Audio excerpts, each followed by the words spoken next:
Hello दोस्तों, कैसे हैं आप? उम्मीद करते हैं सब अच्छे ही होंगे। This is Chandan Jha and welcome to my channel Ganit Sikho. तो जैसा कि नाम है गणित सीखो, मैथ सीखेंगे हम लोग। यहाँ पर सीखने नहीं आए हैं। तो यहाँ पर क्वेश्चन है अरिथमेटिक प्रोग्रेशन का, एक्सरसाइज 5A, क्वेश्चन नंबर 25। इससे पहले 25 से पहले जितने भी टाइप्स हैं मैंने सारा डील कर लिया है। हमारे पिछले वीडियो को आप जाकर जरूर देख सकते हैं। तो यहाँ पर एक क्वेश्चन है, बहुत ही important question, very very important question. ये एक ऐसा क्वेश्चन है जो हर साल सीबीएसई बोर्ड के 10th में ही रहता है, रहेगा ही रहेगा, 100% से रहेगा। आप देखे होंगे, मैं कई वीडियो में बोल देता हूँ कि ये सवाल ज्यादा इंपॉर्टेंट नहीं है, ज्यादा इंपॉर्टेंट है। उसका रीजन ये, जो बार बार रिपीट होती है वो ज्यादा इंपॉर्टेंट है। जो बहुत कम बार रिपीट होती है वो रिपीटेशन नहीं होती है या कम होती है, तो उसको कहता हूँ कम इंपॉर्टेंट है। जैसे ये सवाल है, ये हर साल एक सवाल रहता ही रहता है, इससे एक सवाल हर साल रहा है और रहेगा ही रहेगा। तो कहता है which term of the AP, ये आपको एपी देकर रखा है 121, 117, 113। कहता है इसी क्रम में अगर आगे बढ़ते जाए तो पहला निगेटिव टर्म कौन होगा। जैसे आपको बोलेगा 10 है, 8 है, 6 है, 4 है, 2 है, 2 के बाद 0 आएगा, 0 के बाद कौन सा नंबर आएगा, -2 आएगा। तो पहला निगेटिव टर्म कौन सा हुआ, -2। इसी तरह आपको इस सवाल में कह रहा है, इस क्रम में अगर बढ़ता जाए, इसी सीरीज में अगर बढ़ता जाए तो पहला निगेटिव टर्म कौन सा होगा, कौन सा हुआ टर्म पहला। जैसे ये पहला टर्म, दूसरा टर्म, तीसरा, चौथा, पांचवा, छठा, सातवां टर्म आया ना, ये 7th टर्म हुआ पहला नेगेटिव टर्म। इसी प्रकार से ये कौन सा हुआ टर्म हो, ये पहला टर्म है, दूसरा टर्म है, तीसरा टर्म है, कौन सा हुआ टर्म पहला नेगेटिव टर्म होगा, ये आपको बताना है। ठीक है, तो उसको जानने के लिए हम लोग फिर से स्टेटमेंट लिखेंगे। तो स्टेटमेंट जैसा आपको पता है वेरी वेरी इंपॉर्टेंट होता है सीबीएसई बोर्ड की नजरों में। तो लिखेंगे लेट, कौन सा टर्म, विच टर्म, तो एन वाला टर्म होगा। Let n be the first negative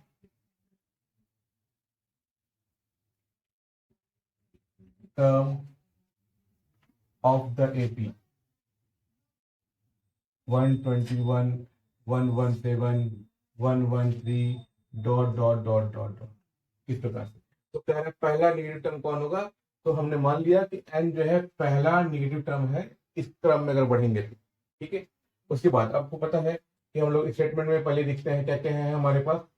therefore ए बराबर कितना है, आपको ए क्या दिया है, जो पहला नंबर है 121।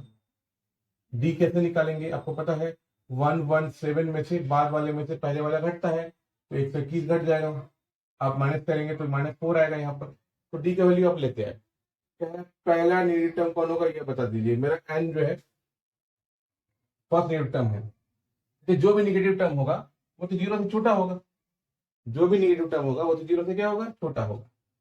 देयरफॉर टीएन जो होगा वो, एन टर्म जो होगा, कौन सा लास्ट टर्म है, जो लास्ट टर्म वही टीएन टर्म है, वो 0 से छोटा होगा, होगा ना।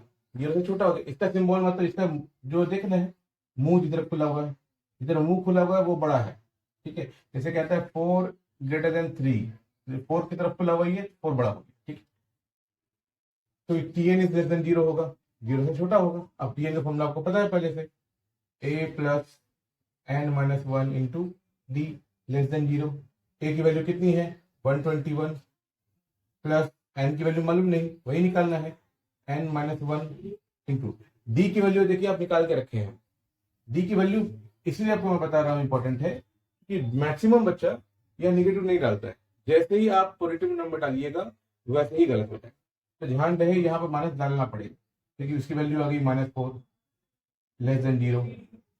121 प्लस -4 इंटू एन, तो minus minus plus minus, -4n, minus minus plus 4, less than 0। 121 plus 4, 125, -4n, less than 0। अब देखिए इसको ले जाते हैं उधर, 125 4n हो गया, माइनस वाला को उधर लेके चलेगा तो 4n हो गया। अब आपका यहाँ देखिए n के साथ 4 मल्टीप्लाइड में है, इधर आएगा तो क्या हो जाएगा, डिवाइड होगा। तो आप क्या लिखेंगे यहाँ पर, n 125/4 लिखेंगे ना यहाँ पर। आप देखिए यहाँ तक क्लियर है। उसके बाद n जो होगा वो 125/4 से बड़ा होगा। ठीक है, तो कटेगा 31 होल 1/4, लेकिन आपको पता है एन की वैल्यू कभी भी फ्रैक्शन में नहीं हो सकती है। आप ये जानते हैं पहले से, एन की वैल्यू कभी भी फ्रैक्शन में नहीं हो सकती है। इससे बड़ा है, अगर ये सिंबल है इसका मतलब है इस वाले से बड़ा है और फ्रैक्शन हो नहीं सकता है। तो 31 होल 1/4 से बड़ा वाला नंबर कौन होगा, इससे जस्ट एक आगे वाला नंबर कौन होगा। तो आप जानते हैं 31 के बाद 32 आता है, therefore 32nd term will be its first negative term। आप जान लीजिए ये सवाल इतनी इंपॉर्टेंट है कि हर साल पूछा गया है सवाल। आप अगर निकालेंगे लास्ट 10 ईयर्स का तो ऑलमोस्ट हर ईयर ये सवाल पूछा है। तो इसलिए ये इंपॉर्टेंट सवाल माना जाता है कि हर सवाल आता है और 2 या 3 नंबर के केस में आता है, तो इंपॉर्टेंट है ना। चलिए यहाँ तक सबको समझ में आ गई होगी। हम लोग आगे बढ़ते हैं। जिनको समझ नहीं आई वो जरूर बताएं मुझे। ये 25 नंबर क्वेश्चन था। 25 और 24, ये सॉरी 24 नंबर क्वेश्चन था। ये 24 नंबर क्वेश्चन है, ठीक है। 24 एंड 25 दोनों सेम है, ठीक है। यहाँ तक उम्मीद है सबको समझ में आ गई हो। जिनको स्क्रीनशॉट लेना है स्क्रीनशॉट ले लें। चलिए आगे बढ़ता हूँ। अब एक सवाल है 26 नंबर, आसान सा सवाल है, इसको मिटा देता हूँ। 26 नंबर सवाल इंपॉर्टेंट इसलिए है क्योंकि ये सवाल बेसिक तैयार करता है अब आगे के सवाल। अब आगे जितने भी सवाल मिलेंगे आपको उन सब सवालों का बेसिक जो है यही सवाल, यही से सवाल की शुरुआत होती है। तो ये सवाल हम लोग को जानना बहुत ही जरूरी है क्योंकि ये सवाल सीख जाएंगे अगर तो आगे भी आप सीख जाएंगे, ठीक है। चलिए उम्मीद कर रहे हैं ये सब कुछ सीख पा रहे होंगे क्योंकि सीखने ही आए हैं यहाँ पर। हम लोग सीख जाएंगे तो मेरा लगेगा कि मैंने एक अच्छा काम किया है, आपको सिखाया है। चलिए एक सवाल है 26 number, the seventh term of an AP, the seventh term of an AP is -4 and its 13th term is -16. Find AP। आपको AP निकालना है। आपको ये सवाल चूंकि यहाँ से मैंने इसलिए बोला ये सवाल इंपॉर्टेंट माना जाएगा क्योंकि अब यहाँ पर से सवाल का 2 टर्म आ जाएगा। अब 2 पार्ट से बटा है सवाल। पहला पार्ट यहाँ से लेकर यहाँ तक है, दूसरा पार्ट यहाँ से लेकर यहाँ तक है। इन दोनों ही पार्ट्स को यूज करके हम लोग इसका आंसर निकालेंगे और तब जाकर एपी निकलेगा, ठीक है। तो हम लोग पहले कहते थे 7th टर्म, आपको पता है nth टर्म क्या होता है। nth टर्म से 7th टर्म 8th टर्म निकलता है। तो यहाँ पर आपके पास देख रहे होंगे कहीं पर भी एपी नहीं है। हर सवाल में इससे पहले आपको एपी दिया होता था 3, 5, 7, 9 कोई भी नंबर पे एक सीरीज दिया होता था। यहाँ ऐसा कुछ दिख नहीं रहा है तो अब आप लिखेंगे क्योंकि आप ए और डी का यूज करने वाले हैं। ए और डी के क्वेश्चन में बताना पड़ेगा ना कि ए और डी है क्या, क्योंकि कोई मालूम ही नहीं है। तो लिखेंगे let a be the first term and d be its common difference. C D मतलब कॉमन डिफरेंस। लिख ही देता हूं।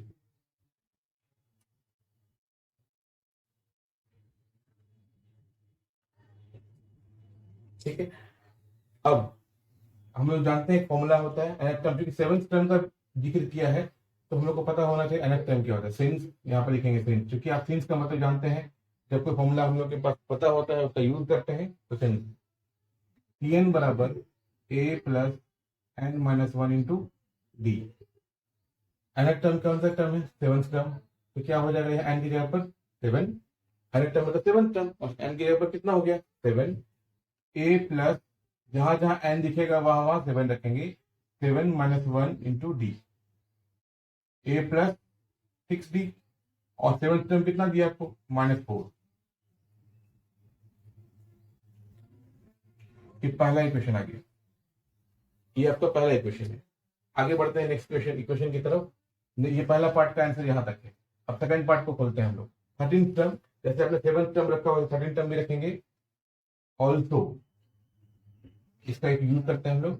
13 टर्म मतलब कितना, टी 13 है ना, 7 टर्म को टी 7, 13 टर्म को 13 टर्म को टी 13 बराबर ए प्लस एन के ऊपर क्या रखा हमने 13, तो 13 माइनस 1 इंटू डी, ए प्लस 12 डी, 3 माइनस 1 कितना 12। आपको पता है ब्रैकेट का काम पहले करते हैं, हमने माइनस कर दिया। और 13 टर्म की वैल्यू कितनी दी हुई है देखेंगे, -16। ये दो इक्वेशन आया है, अब इन दोनों ही इक्वेशन को हमको सॉल्व करना है। ठीक है, सॉल्व करते हैं हम लोग। इसको हमने सेकेंड इक्वेशन का नाम दिया। अब एक वर्ड लिखेंगे, सेंटेंस लिखना है, सॉल्विंग इक्वेशन 1 एंड 2। 1 एंड 2 दोनों को सॉल्व करते हैं।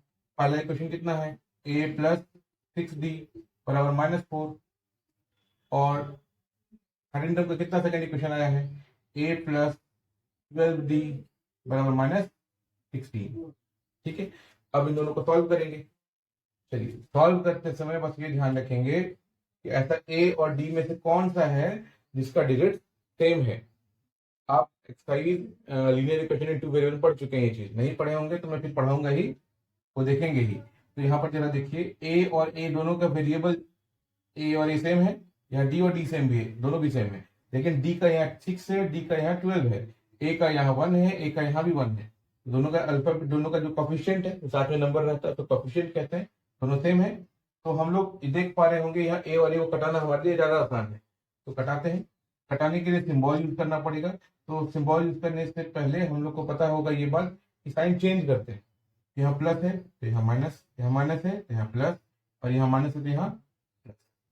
ठीक है, यहाँ प्लस था तो माइनस, प्लस था तो माइनस, माइनस था तो प्लस। अब देखिए ए, अब इसका ए का सिंबल ये हो गया, इस डी का सिंबल ये हो गया, 16 का सिंबल अब ये हो गया, फिर सामने जो सिंबल है तो कोई मतलब नहीं है, खत्म हो गया सिंबल का काम।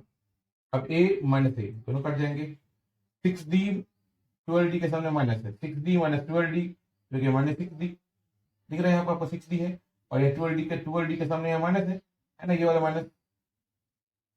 तो 6d माइनस 12d -6d -4 और प्लस 16 का सिंबल हो गया प्लस में, ये दिख रहा होगा आपको, -4 प्लस 16 तो हो जाएगा +12, क्योंकि 16 का सिंबल बड़ा है। तो डी की वैल्यू कितनी आएगी, -6 जाएगा उधर, 12/-6। डी की वैल्यू कितना आया, -2। यहां तक क्लियर है आपको, डी की वैल्यू हमने लाया -2। अब इस डी की जो वैल्यू है किसी भी क्वेश्चन में पुट करेंगे हम लोग, तो हमें क्या मिल जाएगा, ए की वैल्यू मिल जाएगी। Putting the value of D in equation, आप 1 या 2 किसी में पुट कर सकते हैं। जैसे हम 1 में पुट करते हैं, तो 1 है आपका a प्लस 6d पावर -4 है ना, यहाँ पर a प्लस 6d इसी में पुट करेंगे हम लोग, और d की value I -2, a plus 6 multiply -2 -4, a minus plus minus क्योंकि बाहर आ रहा है, और आपको पता है सिंबल जब बाहर आता है तो सामने वाले उसके जो बाहर में सिंबल होता है उसे मल्टीप्लाई करता है, तो यहाँ माइनस है यहाँ प्लस है, प्लस माइनस हो गया माइनस, 6 2 12 बराबर -4, -12 जाएगा उधर, तो -4 प्लस 12, ए की वैल्यू आ गई 8, ए की वैल्यू ले आए, ए की वैल्यू आ गई, डी की वैल्यू आ गई। अब एपी के जानना है, एपी जानने के लिए आपको छोटा सा एक शॉर्टकट बताते हैं। ठीक है, शॉर्टकट क्या है जरा वो देख लीजिए, कि अगर आपको एपी कहता है तो पहला जो टर्म होगा वो ए होगा, है ना, दूसरा जो टर्म होगा, चलिए आपको इधर दिख के दिखाता है, साफ साफ दिखेगा इधर भी, पहला जो टर्म होगा वो ए होगा, दूसरा जो टर्म होगा वो ए प्लस डी होगा, मतलब 1d, फिर नेक्स्ट है a प्लस 2d, है ना, फिर नेक्स्ट है a प्लस 3d है, तो 1 ऐसे करके आगे बढ़ेगा। ठीक है, एग्जामिनेशन में कहीं ये दिखते नहीं है, मैंने आपको ये तरीका सिखाया कि आप इसको सीखें और वैल्यू पुट करना आसान हो जाएगा यहाँ से। ठीक है, तो चलिए a है, a प्लस डी है, तो इसी पर पुट करके दिखाते हैं। a की वैल्यू कितनी आई 8, 8, a प्लस डी है, d की वैल्यू कितनी है -2, 8 प्लस -2, फिर 8 प्लस 2 इंटू -2, 3 लिखना, मैक्सिमम 3 लिखते हैं। ठीक है, फिर 8 हो गया, comma plus minus minus, 8 minus 2, 8 minus plus minus 2 into 2 4, 8 हो गया, 8 हो गया और 6 हो गया, फिर 4 हो गया। ठीक है, तो ऐसे ही घटता हुआ क्रम में 8 हो गया, 6 हो गया, 4 हो गया, फिर अगला क्या होना है, 2 हो जाएगा, फिर 0 हो जाएगा। तो ये रिक्वायर्ड एपी आ गया। ठीक है, तो इसको एग्जामिनेशन में लिखते नहीं है हम लोग, इसको हम लोग समझते हैं। इसको आप लोग समझ गए होंगे तो ठीक है, नहीं तो लिख लीजिए, कहीं भूल जाएंगे तो परेशानी हो जाएगी। कहीं पर भी इसको लिख लीजिए, पहला ए है, फिर ए प्लस डी है, ए प्लस 2 डी है, ए प्लस 3 डी है, ए प्लस 4 डी होगा, एंड सो ऑन, ऐसे बढ़ता जाएगा आपका। ठीक है, चलिए इसको मैं मिटा देता हूँ और इसके बदले एक टर्म लिखेंगे। ठीक है, इसीलिए टर्म क्या लिखेंगे, रिक्वायर्ड एपी। तो इसको भी नहीं यूज करेंगे हम लोग, इसको भी नहीं यूज करेंगे, तो लिखेंगे देयरफॉर रिक्वायर्ड एपी। पहले कितना आया था, 8, फिर 6, फिर 4, 2 एंड सो ऑन। ठीक है, वो जो मैंने फॉर्मूला बताया, ए प्लस डी, ए प्लस 2 डी, ए प्लस 3 डी, ये आप याद कर सकते हैं, बना सकते हैं, एग्जामिनेशन में यूज नहीं कर सकते क्योंकि ये ऑफिशियली फॉर्मूला नहीं है इसका एपी का। ठीक है, ये बताया गया है आपको, मैंने बताया आपको, बस तो जानेंगे, ऑफिशियली इसका कहीं फॉर्मूला नहीं है ऐसा कि एपी का यही सीरीज होता है, ऐसा नहीं है, इसे आपका यूज नहीं कर सकते। ठीक है, यहाँ आपका ये जो आंसर आया 8, 6, 4, 2, ये आपका आंसर आ गया, यहाँ से आपका आंसर था। तो आपको ये सवाल जानना जरूरी है क्योंकि ये सवाल के बाद ही आप आगे का सवाल सीख पाएंगे। ये देखिए, सवाल अच्छा था, इस सवाल को कह सकते हैं अच्छा सवाल की गिनती में आता है। ठीक है, तो इस सवाल को समझने में मुझे नहीं लगता कि आपको कोई दिक्कत हो रही होगी, और अगर दिक्कत हो जाए तो जरूर मुझे बताएं। पसंद आएगा तो लाइक करें, सब्सक्राइब करें, शेयर करें, और एक बार जिनको पसंद आ रही है वो कृपया लाइक भी जरूर करें, सब्सक्राइब करें, शेयर करें, वीडियो को अंत तक देखें। वीडियो को जब तक अंत तक नहीं देखेंगे आपको मालूम ही नहीं चलेगा कि फॉर्मूला को कैसे यूज किया है हमने, किस तरह से यूज किया है। बहुत लोगों को मैंने देखा है कि आधा देखते हैं, आधे में छोड़ देते हैं, वो तरीका से आपको कभी समझ नहीं आएगा। ठीक है, तो पूरा देखें, पूरा देखेंगे तो आपको समझ में आएगी क्या, कैसे यूज किया जाता है सवाल को, सवाल कौन सा इंपॉर्टेंट है, कैसे इंपॉर्टेंट है, कैसे यूज करते हैं, क्या लिखते हैं एग्जामिनेशन में, ये सारी बातें इसमें है।